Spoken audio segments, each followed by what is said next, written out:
आजच्या धकाधकीच्या जीवनात आणि व्यस्त जीवनशैलीमुळे केवळ भारतातच नाही तर जगभरात मधुमेही रुग्णांचे प्रमाण वाढत चाललंय. त्याचे टाईप 1 आणि टाईप 2 असे दोन प्रकार आहेत.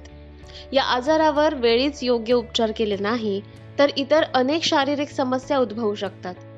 मधुमेहावर नियंत्रण ठेवण्यासाठी त्याची लक्षणं ओळखणं सध्या गरजेचं आहे. टाईप 2 मधुमेहाची सुरुवात हळूहळू होते आणि सुरुवातीच्या टप्प्यात काही सौम्य लक्षणंही दिसून येतात. कुठली आहेत ती लक्षणं हे जाणून घेणार आहोत या व्हिडिओमधून. हाताला किंवा पायाला मुंग्या येणं. रक्तातील साखरेची उच्च पातळी रक्ताभिसरण प्रभावित करू शकते आणि शरीराच्या मज्जातंतूंना नुकसान पोहोचवू शकते. त्यामुळे टाईप 2 मधुमेह असलेल्या लोकांमध्ये हात आणि पाय दुखणे किंवा त्यांना मुंग्या येणे आणि सुन्न होणे अशा समस्या उद्भवू शकतात. त्वचेवर काळे डाग पडणे.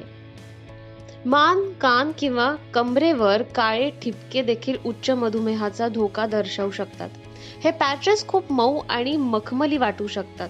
त्वचेची ही स्थिती अॅकॅन्थोसिस निग्रिकन्स म्हणून ओळखली जाते. खाज आणि ईस्ट संक्रमण होणं. रक्त किंवा लघवीमध्ये जास्त साखरेमुळे संसर्ग होऊ शकतो. ईस्टचा संसर्ग त्वचेच्या उबदार ओलसर भागांवर होतो, जसं की तोंड, जननेंद्रियांचे भाग आणि इत्यादी. तुम्हाला जर हे संक्रमण झालं असेल तर त्वरित डॉक्टरांशी संपर्क साधावा. सतत तहान लागणे. रक्तातील अतिरिक्त साखर काढून टाकण्यासाठी वारंवार लघवी करणं आवश्यक असतं, परंतु यामुळे शरीरात पाण्याची कमतरता भासू शकते. कालांतराने यामुळे निर्जलीकरण होऊन व्यक्तीला नेहमीपेक्षा जास्त तहान सुद्धा लागू शकते. सतत भूक लागणे. मधुमेह असलेल्या लोकांना अनेकदा त्यांच्या अन्नातून पुरेशी ऊर्जा मिळत नाही. पाचक प्रणाली अन्नाचे ग्लुकोजमध्ये खंडन करते आणि याचा वापर शरीर इंधन म्हणून करतं.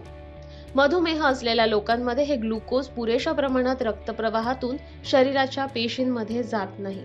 परिणामी टाईप 2 मधुमेह असलेल्या लोकांना अनेकदा भूक लागते. थकवा जाणवणे. टाईप 2 मधुमेह हा व्यक्तीच्या ऊर्जा पातळीवर परिणाम करू शकतो आणि त्यामुळे त्यांना खूप थकवा जाणवतो.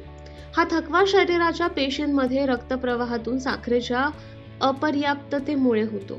वारंवार लघवी होणे. जेव्हा रक्तातील साखरेची पातळी जास्त असते तेव्हा मूत्रपिंड रक्तातील अतिरिक्त साखर फिल्टर करण्याचा प्रयत्न करतात. त्यामुळे व्यक्तीला जास्त वेळा लघवी करण्याची गरज भासू शकते. विशेषतः रात्री मोठ्या प्रमाणावर लघवी होते. अंधुक दृष्टी. रक्तातील अतिरिक्त साखरेमुळे डोळ्यातील लहान रक्तवाहिन्या खराब होतात, ज्यामुळे दृष्टी अंधुक होऊ शकते. ही अस्पष्ट दृष्टी एक किंवा दोन्ही डोळ्यांमध्ये येऊ शकते.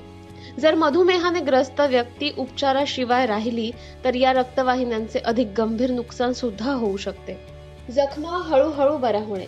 उच्च साखरेची पातळी शरीराच्या नसा आणि रक्तवाहिन्यांना नुकसान पोहोचवू शकते, ज्यामुळे रक्त परिसंचरण बिघडू शकतं.